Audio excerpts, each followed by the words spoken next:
dimy amby roapolo marikaravany manana dimy amby roapolo marikaravany manana dimy amby roapolo marikaravany manana dimy amby roapolo marikaravany manana programme manifestant amboniny tanany teboka rody midina tanatra fandripahalema sakafo sy fampianarana voly sy fiompiana fahasalamana jiro mazavy teknôlôjia asa sy rano fisotro madio fialamboly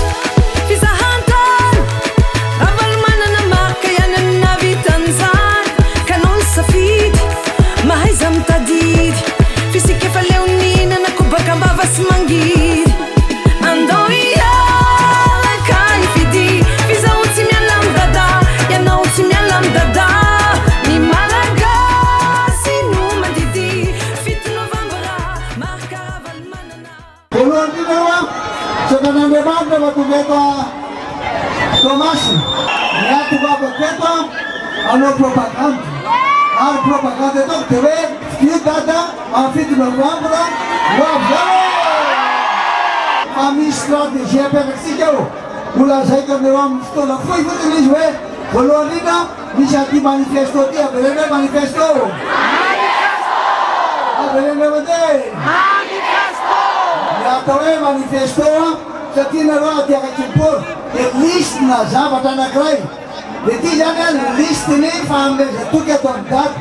eto Madagasikara eto Tomasy ty manifesto ty a tsy maintsy ho tanterahantsika ty fa ty ny fanakena ataony vahoaka sy marikaravany manana le lalana voalohany amboarina dolo lalana maka ty Tomasina eto taptanana makany amin'ny fatra sonerano vonga makany Benariviny ho apatika faharoa io tsy fandripahalemana io avy dady amerina azy ndray a mba tena hiala-pinatra vonga malagasy mahatoka zany manaraka tsy maintsy ho karakaraina ny fahasalamany olona satria le oloneo raha ohatra ra ho arovatsika tsy maintsy atao zay mahasalama azy noho zany a ho karakaraina ny fahasalamany ary atao zay nanakanina mba hinakanina dolo vonga malagasy manaraka fampianarana io no ho avy ny taranakitsika ho ampianariny dada daholo reo zanaky nareo reo zanaky dada reo mahazo blouse reo mahazo kit scolaire reo ary mahazo sakafo reo i dada manana taikefa ampiasa fitaovana moderne anovatsika ty Madagasikara ty aia ampitombo ny fidiram-bola any amin'ny tsirairay aby tena tsy avela dada ahandro zotsony ny zanany atao dada zay aparana ny zanany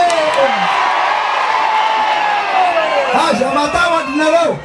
ampiasa amin'ny fahakinyako sy ny fahitako hoe mahita asa daholo eto Madagasikara tsy maintsy ataotsika zay nanganana orinasa madinika salatsarany iasan'ny olona rehetra eto Madagasikara